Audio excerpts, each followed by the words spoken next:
Hi, I'm Laura Cox Kaplan. You're listening to She Said, She Said.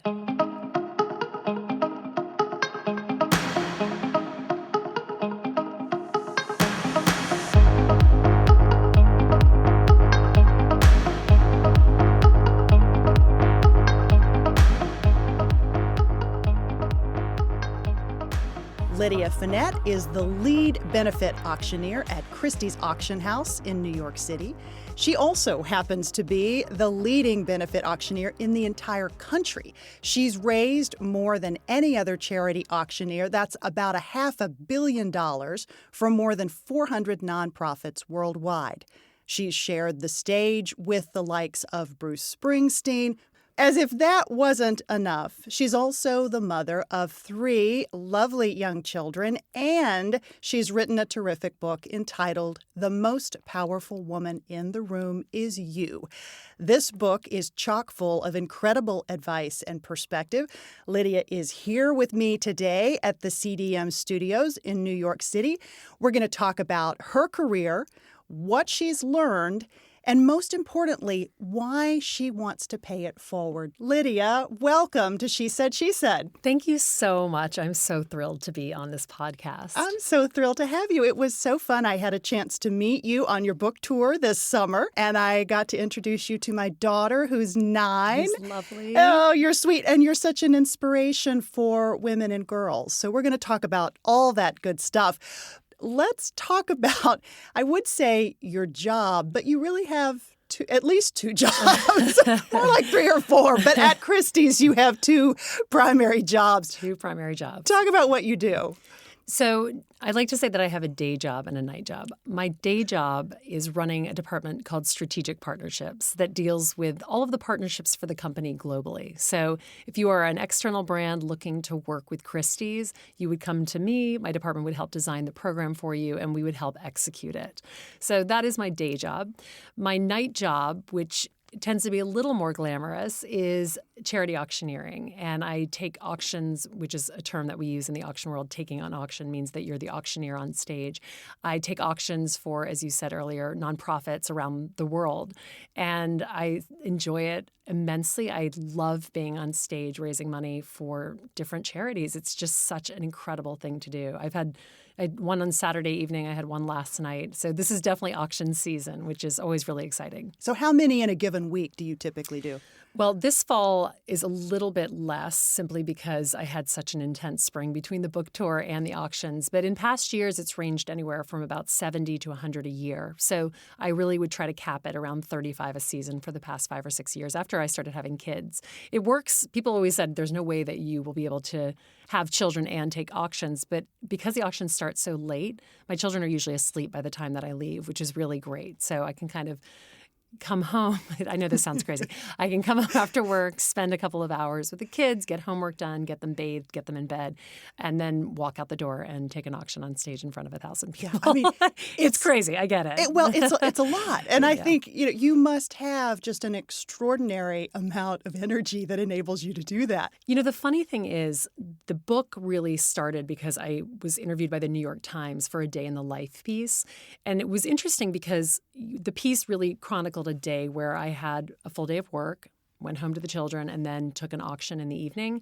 And because I have been taking auctions since I was 24 years old, so really for 16 years, I don't think anything is odd about it because it's been my life for so long. But the feedback from that article, my friends, family, people I'd never even heard of reached out to me over social media and were like, I can't believe this day. Like, how can you do this? This can't be true. And it just made me laugh because I've actually never thought anything of it. People used to say you could never do it if you had one kid. But then I had my first child and I was sort of like, well, she's in bed. I can still go back out. I'm tired, but I can still do it. Mm-hmm. And then with the second and third, I'd already done it. So it didn't seem daunting anymore. So yes, it made seem crazy to everyone else. It seems totally normal to me. It is amazing. Let's talk about how you got to Christie's in the first place, which is a great story that you tell in the book. You started out as an intern, but the story about how you got the internship, I really love. It's just such a way that I live my life. I sort of focus on something and then I really start by talking to every single person that I know about how I am going to do this. Foregone conclusion, I will work at Christie's. I'm really looking forward to when I work at Christie's. I did not know anyone at Christie's. My parents were not art collectors. I'd never actually met anyone who purchased at Christie's, but I read an article about it, and so it sparked my imagination. And I knew that there was an internship program because I eventually met a woman who worked at Christie's, and she said, well, really the only way to get a job here, and again, this was 20 years ago, the only way to get a job is to intern first, and then they hire people out of the internship. And I called the internship coordinator because this woman had given me her phone number. And as I say in the book, the funny thing 20 years ago was there was no caller ID, so people picked up the phone every single time it rang. It was never a screening process. So this poor woman who had been at Christie's for, at that point, probably 30 years, kept picking up the phone every morning. And I would launch into this sort of speech that I'd written, good morning, Mrs. Libby. It's Lydia Fenet, and I'm so excited to speak with you because I believe today is going to be the day that we find out how I'm going to get into this internship program, which you have told me repeatedly is closed. And, I think the first 3 or 4 times she thought it was kind of funny. And then I think after that, she was like, oh, God, please stop calling me. And then after that, I could tell that it wasn't working. And so I really thought, I need to figure out a different angle. Like, what is the angle here? Because whatever I'm saying isn't working. And so I asked her, why is the internship program capped? She told me it was capped at 30 people. Why is it capped at 30 people? And she said, well, because they have to take museum tours. And if you take a museum tour, they can't allow more than 30 people on those tours. And I said, well, what if I didn't go on the museum tours? And it was funny because, as I've often found in life, people say no because they think that the answer has to be no, when in fact there's usually a workaround. Mm-hmm. So you just have to find the wormhole. Right. Getting to yes. Exactly, getting to yes. And so that was really the question, because then it made her pause long enough for me to sort of just keep going. And if, let's say, someone was sick or, maybe they didn't show up, because if anyone's ever done an internship, there are always the interns who tend to be a little hungover, they're in college or they're sick or they have to go somewhere and they don't make it. If those people don't come, perhaps I could show up. And so I think she was just so ready for an answer that when I gave her the answer, she was sort of like, I'll call you right back. And then an hour later, she called me and said, fine, you can come do a modified internship. And the best part of it is that I actually went on all of those museum tours, I think with the exception of one, because of course, as I said before, right. There was something happened every time. 30 people do not show up every single day. So it worked out, and here I am. So from there, was a full-time offer an obvious thing? Did you immediately fall in love with it? Sometimes internships will disavow you of the notion that you actually want to work on a place. But given that you've been at Christie's for 20 some odd years, clearly you fell in love with it. What was it about the experience that immediately you took to?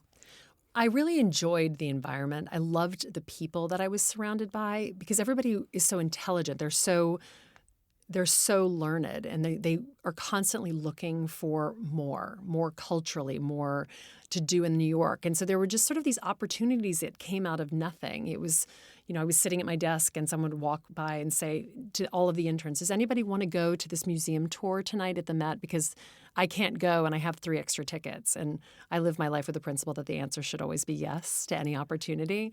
And I would always jump up and say, yes, I'll go on that tour. I'll do that. And so I saw this sort of larger world coming out of this internship, that even if during the day I was shredding paper and sort of marking things out with pencil, it wasn't necessarily about the internship. It was exposure to this fascinating world that I really wanted to understand more of. So at the end of that year, they actually asked me if I wanted a full-time job. I was still a junior in college. So I went back the following year and interned again and was hired out of that internship. You get the job in events, you're working in that capacity, but then an opportunity opens up. Talk us through that next piece. So I started in the company when it was 1999, and I had been in the role of events coordinator for about 4.5 years, and the manager of the department left, and then the director left, and this happened in 6 months. And because it was a small department, everyone sort of looked at me, and I immediately jumped at the opportunity, even though I didn't really know what it meant. And I also say often, like, a lot of times, if someone's doing a good job above you, you don't know that it's hard because it looks very easy. So I just assumed that the jobs were very easy because the 2 women above me who had left were very good at their jobs. And so I found myself as director of events for North and South America at the age of 26. And I was in that job for another 4 years. But events in an auction house is a really relentless job. I mean, you are literally at work 11 and a half months a year, except for 2 weeks of vacation, late nights, early mornings, 7 days a week. And because I loved it, I didn't mind. But after 10 years, I was kind of getting ready for my next step. And this was before children, before Everything. Marriage, before all of that good Exactly. stuff. This was, I was dating my husband at the time. He was in business school in Virginia, so we were doing long distance. So I had many evenings free, and I could sort of stay as long as I needed to. But at the same time, it was right around the same time as the recession. And the recession sort of 2007 hit, 2008 looked like a very bleak year. And as often happens in any business, support departments are the first ones to lose staff. And so they sort of looked at us and were sort of like, you're going to have to go from a department of 3 to a department of 2, which really just didn't make any sense, A. And B, we would never have been able to get that headcount back had we lost it. And so I sort of said to my boss at the time, what if instead of us losing a member of the department, we just don't spend any money? And we look at this as a revenue opportunity where we could bring in money by looking for partners who might want Christie's association during this time when they don't have marketing dollars. And he agreed to let me do it. We did it for 6 months. And after 6 months, we'd actually made a small profit. Wow. And that for me was that light bulb moment where I thought, well, if we could make a small profit, then we could probably make a much larger profit if we made it bigger. Right. And so that was the beginning of what is the department that I run now, which is called Strategic Partnerships. It was so interesting to me reading about that in the book because it seems like such an obvious thing, and yet people weren't doing that. This was very innovative and, frankly, entrepreneurial on your part to sort of figure out a way to not only fix the problem that you had, but to create a whole separate line of revenue, essentially. Well, I think a lot of it was that I didn't want to leave Christie's, but there wasn't a role as global head of events. It wasn't something that anyone had the appetite for. So I saw this as an opportunity to not only stay with a company that I wanted to stay with, but also to really grow my role. Because in any job, in any company, and I say this to people all the time, you really have to chart your own path. I mean, yes, it's great that people will mentor you, but ultimately you need to know what you're doing because someone else has other things on their plate. And frankly, they probably are looking to see where they are going in their next step too. So the best employee is the employee who comes to you and says, listen, this is my vision for the next year. This is what I would like to be doing in 3 years, 5 years, because then you have someone who's invested in your company and they also have a vision for what they want to do. And in terms of, if someone's looking at an opportunity to really chart their course in perhaps a different way than what the company has seen before, if the company's not open to at least letting them try, that may provide you with an answer for where you want to be potentially. And I think to your point, 10 years ago, and people use the term intrapreneur all the time. I hear this all the time. And ultimately, that is what I was. But at the time, that wasn't something that people talked about. And I really have to say I give my company so much credit for actually allowing me to do it because, 10 years in a company is enough time to get enough trust built so that people will sort of give you that launching pad. But I don't know that everybody would do that. So it was a good show of faith from them, I will say.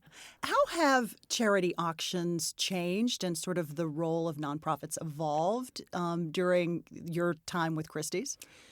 They've changed significantly. I mean, when I first started taking charity auctions, it was sort of the thing that people did on the side. It was, oh gosh, someone has to go take an auction on a Saturday night at 11:45 and hope to God someone's still in the audience and maybe they'll make $1,000. And now nonprofits really rely on the money that the auctions bring in. And I go in, last night we raised, against a goal of $500,000, we raised over $600,000 in a room of 300 people. So it's about strategy. It's about ensuring that you are hitting people at the right time. I always say to people that the worst mistake you can make at a charity auction is putting an auctioneer on stage too late.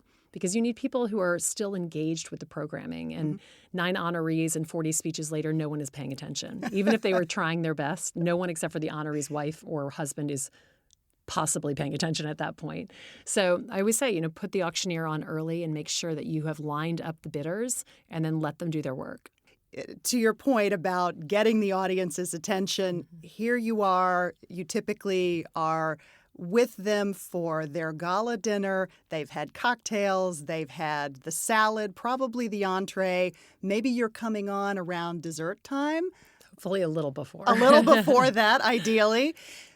How do you get their attention? I know you've got a signature move, but talk us through the strategy for getting people to engage. Like, what do you do to get them engaged? So I have a gavel that I use quite liberally. Every single time I get on stage, I hit the gavel down as hard as I can, and then I look at the audience and I give them a huge smile and I say, "Good evening, ladies and gentlemen. My name is Lydia Fenet. I'm so delighted to be here from Christie's Auction House." And then I throw in a joke that's relevant to something. Last night I was taking an auction for NICEF, which is the New York Stem Cell Foundation, and they have a science fair as part of their cocktail reception. And so I made a joke about how I had seen their science fair and it had given me nothing but agita about the fact that I felt like I was back in middle school. And I was so happy to be on stage and not having to be a participant in the science fair to start off the evening or something like that. So something to sort of draw them in. But the gavel strike for me is, it is loud as anything. It gets the attention. I don't care if it's a room of 300 people or a room of 6,000 people. But it gives me an opportunity to really get the crowd to pay attention. And then it gives me the opportunity to just dive into the auction from that moment. A lot of times, as we talked about in the intro, you're sharing the stage with some pretty big names, names that would make many of us, a little bit nervous and maybe kind of lose our bearings. How do you keep your cool when you're with Bruce Springsteen or Madonna or Uma Thurman or any of these, various people that you find yourself spending time with? I say something my dad's always said, everybody puts their boots on the same way in the morning. I just really try to remember that they're just people. And they really are. I mean, I've been backstage with some of the biggest acts in the world, and everyone is back there just sort of standing around, chatting, doing their thing. Everyone gets the little adrenaline boost before they go on stage. You can see people nervously fidgeting. It's like some people sort of shift from side to side. They flip their hair, they click a pen, whatever it is. But people have their stage persona. They go out and they're this incredible creature who's Bruce Springsteen is an incredible artist and people love to hear him sing. But backstage, he's just a completely normal guy. And I take an auction called Stand Up for Heroes where, we have 4 of the biggest comedians in the world, Jerry Seinfeld, Jon Stewart, Seth Meyers, and, whomever else they bring out that year. And they do 15-minute sets, and all of them are standing backstage laughing at the other ones. And Bruce Springsteen is standing there laughing at them too, So it's a constant reminder. And because I've been doing this for so long, people are like, how do you get on stage with Hugh Jackman? I'm like, Hugh Jackman is a really nice guy. Honestly, he's just a really nice guy. And everybody says it, and it's true. And that's what you realize in this job, in these industries, that captains of industry, celebrities, they're all just people. And so if you don't come at them with that celebrity-obsessed, oh, my God, and you just talk to them like normal people, they will speak to you like a totally normal person. Yeah. I'd have to work on that. Yeah, I know. Easier said than done Easier sometimes. said than done, yes, exactly. Talk about your process. So you have auctions many nights of the week in addition to your day job, as you just mentioned. What's your process? How much preparation does an auction take? So much less than it used to. I mean, now I get the lots usually the day of, and I read over them once or twice beforehand. But so much about an auction, a charity auction, is what I see from stage. It has very little to do with the lots. I mean, certainly I need to know the specifics, but that's on a piece of paper in front of me. So what makes a charity auction for me interesting is what I see in front of me. So it's kind of creating this play for everybody who's sitting in the audience to be part of. So the first person who starts bidding, I try to get their name or find sort of a defining feature. Are they wearing a certain color that helps me remember who they are? And then I refer to them throughout the auction as that person so that they always feel like they're part of it. And it's so funny. I can't tell you how many times I've been stopped on the street or at a grocery store or at a restaurant. Someone's like, I was the bidder at X auction wearing the blues, And I sort of, I always smile and say, oh my gosh, of course. It's so great to see you. I have absolutely no idea. I get off stage and it's like I've blacked out the past half hour. But it is so funny. People just love to feel recognized. They love to feel seen, and they love to feel part of something bigger. And that's so much about being a successful charity auctioneer, is getting on stage and realizing that you probably have 10 people in an audience who can afford to buy what you're selling. So it's really about engaging everybody else and making them have fun. You have to be a pretty confident person to do what you do. Yeah. Is that confidence hardwired for you, or did you learn this? Where does that confidence come from? I think I've always been a strong-willed person, and I feel like I have had confidence, but I mean, I absolutely fake it as much as anybody else. And I have those moments of my life where I feel like I've been in situations where I'm like, oh, I don't want to have to do this, but I just feel like I have to do it. And then I think what happens and what I've seen throughout the process of writing this book and sort of coming into my own as an author, which was even a moniker that took a long time and a mantle that took a long time for me to really own, because I was like, I'm not an author. Even after you wrote the book? Yeah, even after I wrote a book. Well, I'm not really an author. But I am an author, you know. Yes, you are. Yeah, it's hilarious. You can own that. Yeah, now I can own that. But I think the confidence comes from pushing myself to believe it and then working through that process and really owning it and owning that space. And so in moments where I don't feel confident, pushing myself to pretend that I am confident. And then once I've done it, I'm sort of like, well, that worked. So next time it won't feel so scary or so unsure. Yeah. Because that's really what confidence is. It's pushing through fear more than anything. Mm-hmm. You know, I was saying to someone when I was doing the case studies in the book, I have 30 case studies from different women in a variety of different industries. But a lot of them I didn't know when I was reaching out to. I'd sort of secured an email through an auction that I had taken where maybe they had been the MC or through a friend of a friend. And I remember getting the first rejection. And it's hard sometimes to send that email, even though it's so anonymous and so easy to just press enter, you know, return, send, whatever it is. And there were so many times when I would be physically wincing as I sent the email. And I got the first no back. And I remember thinking, ugh, that feels terrible. But you know what? Next time it won't feel so bad. And that's what you just have to remember. I mean, that's what confidence is. You build it. You build confidence. And I think that that's where I am now. I feel very strong and very confident. I'm confident as a charity auctioneer because I have built that skill. And I'm confident in my job and in my person because I've built those skills too. Yeah. Well, you have some incredibly high-profile people that you reference these case studies. These are very high-profile women. I don't know who turned you down. Yeah, definitely about 20, 25 people who, you know, I was asking in a very short timeline, and some of them were sort of like, I would love to do it, but I can't do this in 3 days, you know.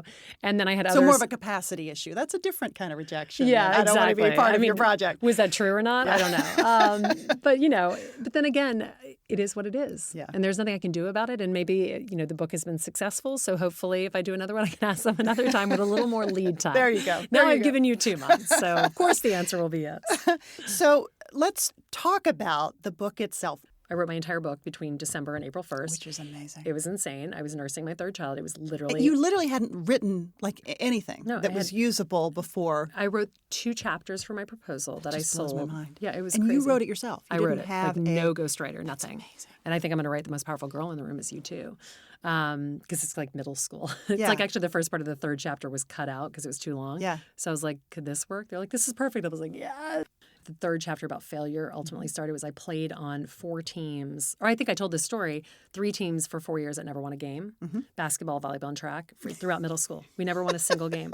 I wrote my college essay about it. I'm like, this is why I'm the best loser in the world. Like, I don't care. Ultimately, I just, like, I try. I was like, we thought we were going to win every time. We never won. And my parents would be like, that was tough, but I think next week's going to be the week. I'm like, me too. Yeah. So I talk about, like, that's basically the chapter. And she was like, yeah, that's perfect. That's exactly what a middle schooler needs to hear. Like, you're going to fail and it's fine. You have to get over it. And that's when you become fearless. Why write a book? I just feel like there were so many people asking the same question, which was, where do you get the confidence that you have on stage? Where does that come from? And I could never do that. I could never sell myself or sell a product or whatever it might be. And I kept thinking to myself, but why? Why do I have this and why couldn't you? And where did I get it? And what did it come from? And what was the journey to getting to a place where I stand on stage in front of thousands of people and it barely gives me even like an elevated heart rate. And I realized it all started in my 20s with this job and getting this job and then sort of working through this job as an auctioneer and finding that confidence in, frankly, an industry where I didn't look like everyone else. I didn't have the job that I was supposed to have. I mean, a 24-year-old woman is not what you think of when you think of an auctioneer. I mean, even today, I say to people in audiences, I think I said this when I met you that day, that if you close your eyes and you even have an understanding of the auction world, if you close your eyes and think of an auctioneer, even today, you would not think of me. You would think of a gentleman who was British in a black tie selling a Picasso on stage. So when I started taking auctions in my early 20s and going to take these large auctions in different cities, people would look around desperately for, quote unquote, the auctioneer because they just couldn't believe it was me. And so I would doubt. And I would doubt myself time and time again. And, flash forward 16 years later where I've taken, without a doubt, probably 500 more auctions than almost any other auctioneer in America. Mm-hmm. And I don't feel that anymore. I feel nothing but confidence. And I'm proud of that skill. Yeah. And so that's what this book is about. It's just sort of that process of learning and trying to pass that back. And confidence coming from your having done it. Yes. Continuing to push forward and doing it. And the more you do it, the more confident that you become. Well, it's funny because I remember when I did a speech for Christie's right after the book came out, and I just started using social media to talk about the auctions. And the funny thing was, because I did so many of these and I ran the program, no one had any idea that I was doing them for the better part of 12 years. And I would walk into work and people were like, how many auctions have you taken this week? 4, 5. And people could not believe it. They were sort of like, I take 5 a year. I don't understand how you take so many. But again, because there was no sharing process, I just assumed that everybody was taking as many as they needed to take or wanted to take. I just was so used to doing it that it didn't seem abnormal to me. So then when I really started posting them on Instagram and I would have people saying, oh, it's so glamorous, I said to them time and time again, if I had had Instagram for the first 10 years of my auctioneering career, you would have seen me like crying in a bathroom because people talked nonstop for 45 minutes and I couldn't even sell anything because nobody knew that I was on stage, And so what you see now is the result of 16 years of late nights being backstage 2 hours after I was supposed to go on stage, no one paying attention, like people drunk trying to get on stage to add things, so many bad experiences that even with speaking, which I love to do now, I do keynote speaking. They're like, well, we don't have slides. I'm like, it literally, there could be something that blows up in the back of the room and I would still be fine. It doesn't matter to me. I've been through every situation. Just having people watch me and pay attention is really like the hardest thing for me because I'm used to having to corral people. So when they're staring politely, I almost don't know what to do. Is there one story that you can think of that was like the worst of the worst? I had a man have a heart attack during an auction, like literally in the middle of the auction. The people sort of gathered around and carried him off. And hard to make a joke about that. I know. You have this moment of, what do I do? And they're like, the event organizer like saying, but keep going. And I'm having that internal gut check, but is this the right call? Do I keep going? But ultimately, I sort of I stopped and I said something like, the good news is the gentleman who came out is okay. We've been reassured that he's okay. And in the spirit of continuing to give to this organization, I want to take us back to the paddle raise and keep going so that we can make sure that we're not losing out on any money. Really, I didn't know what else to say at that point. But yeah, people who are drunk who start heckling you when you first start taking auctions, it's so unnerving. But now it's amazing when someone starts heckling me from stage because it gives me something else to work with. The people who get up drunk on stage. I had a huge celebrity who just started rambling incoherently for like 10 minutes about God knows what, and then it went into politics, and oh my, yeah, that was a difficult one, and I was young. So then, when something similar happened about 5 years later, I just sort of put my arm around him and took the microphone and said, "Well, everybody loves a microphone," and just sort of pushed him off stage gently. But again, that's confidence that comes with time and practice. Absolutely. You're very good on social media too, and have done a great job but do you have somebody who helps you? You must. Not now. No, I did. I hired someone right around the book launch. So I had someone in April and May. Then I was like, I can do this. Because I enjoy it. Yeah. I just take pictures all day and then I create a story at night. But does the doorman, is the doorman taking your pictures? Anyone. Like, I have no shame. And actually, if they're younger, it's better. Can we use that? Of course. Oh, my God. That's the funniest thing. People are like, people ask me all the time, do you have a professional photographer? I'm like, my daughter, Beatrice, I throw the phone at her. I'm like, I'm going to just turn my head a bunch, just take a bunch of pictures. 6. Yeah. She took the best picture I have on social media, which was at the beach. She just took my camera. She's not supposed to hold my phone unless I ask her to take pictures of me. So I'm like, what am I setting this girl up for? And she took a picture of You're in trouble, sister. Oh, my God, I know. She's like, can you take a picture of me? I'm like, that's not the way it works. When you're 12. Oh, my God. Hopefully this whole social media thing will have blown up by that point. No, I was like walking the beach with my little one, and my daughter was just taking pictures, and we got back, and I had, because, like little kids will just take the phone and they can swipe up. And so I had all these pictures of my walking with my little daughter on the beach, and someone's like, "That's amazing. So you had like a professional photographer?" I'm like, "No, it was my 6-year-old." Oh no, I asked like guys who have hot dog carts. No, I ask everyone. Like you can ask anyone to take your picture. Everybody will do it. Okay, so Anyone who's young picture takers. Oh yeah, they drop to one knee. I'm like, get up. I'm too tall for that. I'm too tall for that. No, they like drop to one knee. They know the angling. They're doing the lighting. Yeah, anyone who's young knows. I mean, the younger the better, frankly. Yeah. Well, the feed is great. Oh, thank you. It is. No, it really like is. one post a day. Yeah. Well, I'm busy, so it like makes it easy. You know, it's like last night I was supposed to go to a Madonna concert after my auction, and then, as I said, like it didn't work out. But so you're pretty much just Instagram. Instagram's great for me. It definitely. I get a lot of people just like reaching out about different opportunities, and that's what it's for. I do stuff on LinkedIn too. So when you thought about the book, one thing that struck me, there's a lot of corporate environments that might have been a little iffy about you really showcasing what you do. Now, I see great benefit to Christie's in this case, but let's say you work somewhere else. How did you approach Christie's about the opportunity to write the book, and what was their response? So I didn't approach Christie's about writing the book. I mentioned in the New York Times that I was writing a book that I had not actually written yet. And then I sold the book a week later. So I actually hadn't written anything when I sold the book except for a chapter that I ultimately didn't even use. So with Christie's, you know, because I had been there for so long, I think that they all kind of knew that something was going on. They didn't know the timeline. And ultimately, I handed them the final galley and said to my boss at the time, look, I'm not changing anything in here, but obviously you need to read it as a legal read to make sure that I'm not naming any clients, which I didn't do. And so that for me was probably the scariest thing because I didn't know how it was going to be received. And I have a deep love of my company. I've been there for 20 years. I feel like I work with my family. And the third chapter where I talk about the salary negotiation it was a moment for me, and I really thought about taking it out. My mom actually was one of the only people who had even seen the book. It was my sister and my mom, and I read the third chapter to my mom and my father, which talks about that moment where I fake a job offer to get ultimately the title that I got. And I read it to her, and she texted me the next day, and she said, you know, I sometimes think that things are better left unsaid, and maybe you should just leave something to the imagination. And I called my younger sister and I said, you know, that's why I'm going to leave it in, because that's the problem with women. We say it all, but we say it behind closed doors. That's right. You know, Yes. So whatever. Like, let's just leave it in and see what happens. So what happened? How did they respond? Nothing happened. They've been amazing. I mean, I did 8 events for Christie's in London.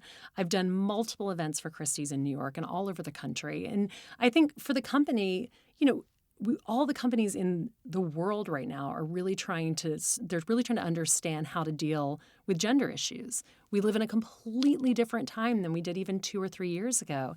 And so I think having a senior executive homegrown woman who is writing a book about challenges faced, not necessarily this year, but in the past, is actually a really good thing because it sparks conversation.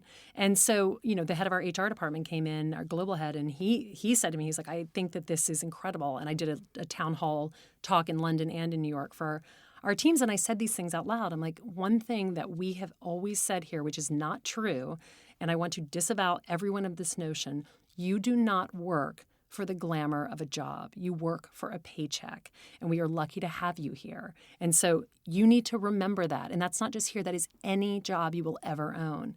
And I've given over 70 speeches about this book, and I remember saying that exact thing at a sort of ladies' lunch of probably women in their 50s and 60s. And I looked over, and there was a woman who was crying, literally crying at the table. And I went up to her afterwards, and she said, I can't tell you how many times I was told how lucky I was to have a job and how lucky I was to go to work every day. And she said to see those words on a page is so life-changing because someone is saying it out loud. Yeah.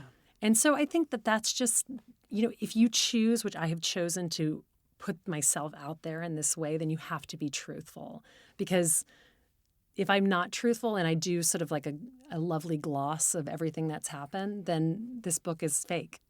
And people can see that. I wanted it to be real so that the next time a woman walks into a room where someone says, well, you're working for the glamour of the job, she thinks to herself, no, I'm not. And then she says it out loud. Yeah. You've been on book tour. You've had an opportunity to get some real-time feedback from women and probably men who are, I hope, who are reading this terrific book. You mentioned the reaction that you got from this woman, which is, that's amazing. Yeah. What other reactions have you gotten? How has the book been received? It's been amazing. I mean, I talk a lot about writing letters and handwritten letters. I get so many handwritten letters at my office. I have a stack of them of people who take one part of the book and talk about how it's impacted their life or how they have seen something in their life that they went through something similar. And when my editor, when we were sort of talking about the book, I remember her saying to me, you work for Christie's, you have a gold stamp, you live in New York City, you live with 3 children in New York City. It's sort of like this, oh my gosh, look at this woman and everything she's done. She's like, tell us about the girl from Lake Charles, Louisiana and how she got there. Because nobody cares at this point. Like you already have what you need to get the check. So what's the story behind it? And so what I have loved more than anything about the feedback is that people see themselves. Like, I'm the 21-year-old girl who just moved to New York and I don't have any friends. And like, I love that you said that I'm in this position at work where I don't feel like I'm getting what I need. What can I do? So that's been just the most rewarding part of this, which I didn't really foresee. I thought I'd kind of write the book and that would be it. But it's been incredible. I mean, the feedback and the reaction and just the comments, it's been amazing. Yeah. We mentioned that you have 3 young children. You have 2 daughters and a son, if I'm remembering correctly. Yeah. And they're all under the age of? 6. 6. Okay. Yeah. So they are relatively young. Your girls are relatively young. What does this book mean to you where they're concerned? You know, I just think it's all about role models. You know, my little one sees the book. She goes, there's Mommy's book. I was on the Today Show, and my nanny actually taped her in front of the TV. She said, Rhea, our nanny said, who's that? And she said, that's Mommy. And then she turned back around and she goes, that's Mommy's book. That's Mommy's book. She's 2 years old. That's and amazing. So she sees it, and the book just came out in Spanish. And so now she carries around and said, this one's in Spanish. And it's amazing to see just, you know, what you can show your children just by what you do. And I've been talking about the next book, which it's called The Most Powerful Girl in the Room Is You, where it's really aimed at sort of middle school girls. Mm-hmm. And I say to women all the time, they say to me, oh, I can't wait for this book for my daughter. And I say, but read it yourself first, because I can write a book, but you doing it is what shows your daughters. That is what shows them what they can do and how far they can go in their life. And sons too. You know, I think so much about my son is raising him to be a good brother, husband, ultimately, if that's what he chooses to do. Like, that is so much a part of raising children. It's the respect for one another. Because I have 2 brothers and a sister, and it's always been like that with us. Yeah, yeah.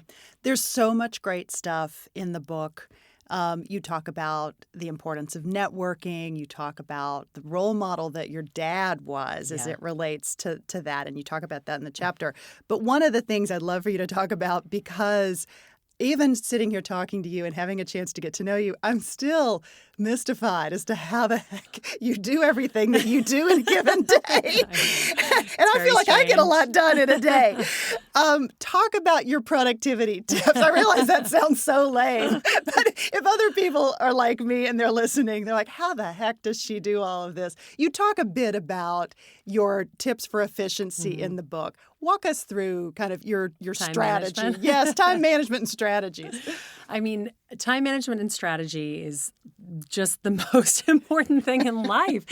I have a calendar that is an entire month with just the numbers. And in that calendar that I keep with me at all times, it's in my purse at all times, I have every single thing that's going on. Now, wait, in my this life. is a physical, paper, write it in pen calendar. And I have one at home, too, that is on our counter so that everybody can see it. It says everything that's going on in a given day. And I basically start on Sunday night. I look at the week ahead, and I try to figure out exactly what I'm going to need to make it successfully through that week alive.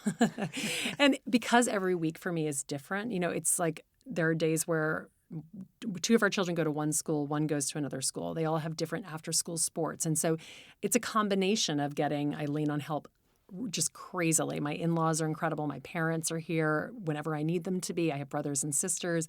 We have a wonderful nanny. I use babysitters. Like, I am never above activating every resource at my fingertips to make sure that everything is taken care and everything is covered.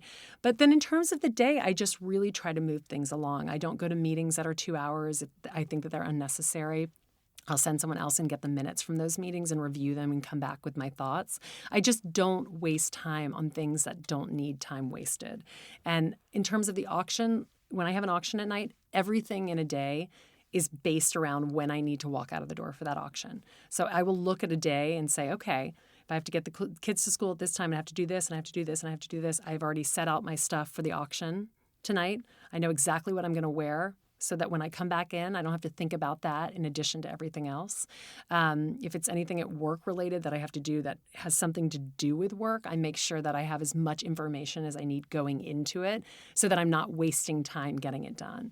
So it's really all about planning. It's like packing early. I don't start packing the day before a trip. I start packing on the Monday because I know that there will be things I will forget along the way. Yeah. So it's just getting things done in advance. Is your husband also a planner? No. Not at all. Not at all. That can provide a lot of tension, I have found, in a marriage when one is a planner and one is not. I think he's the reason people are always like, I don't understand. Like, how does marriage work? And I think ultimately it is that you are not married to yourself. My husband said to me recently, I often think if you were married to yourself, you would literally be dead by now. And he's like, and if I was married to myself, I probably would never leave the house. So we're a good pair in that respect. He's very relaxed and very calm. And I think we've been together for 15 years. I think you know that about each other. And I think I'm allowed to really just hit the accelerator whenever I need to because I know that he's not going to be pushing me in the same way, so that if I need to flop on the couch one night and watch Succession, which is such a good show, he'll be right there, right there to help me. You mentioned the book. The most you, powerful yes. girl in the room is you. But what else is next? What else is on the horizon? So I actually have a meeting next week with TV and film. I'm represented by CAA, so we have someone interested in optioning the book, which is really exciting. As a movie or a talk TV. Show or? For television. Fantastic. So we'll see. But that's always been on this table. And then the other thing that I've just really loved doing is keynote speaking. That's also been, I'm represented by CAA for that too. And it's just so fun. It's such an extension of something that I already do, but actually with a script. Unlike charity auctioneering, I actually have words in front of me. So that's going to be, I think, another new outlet for me. But I don't take one thing and think that that's going to be it. There are always like 9 or 10 different things going on. And I'm starting a travel company with my sister called She Gone for female travelers who want to travel by themselves and are looking for community and safety and amazing pampering products. So that'll be coming at some point this fall as well. That's great. Lydia, we ask every person who comes on the podcast for a single piece of advice, a life hack or mantra. Maybe it's advice that you would have given your 20-year-old self as you were just launching. You've given us already amazing advice. But if you had to boil it down to one thing, what would that be? Live the life that you want to live, because nobody else can do it for you. So whatever you want in life, go after it and never look back. Yeah. Thank you so much. No, it was such a pleasure. Loved it. Thank It was you. great fun.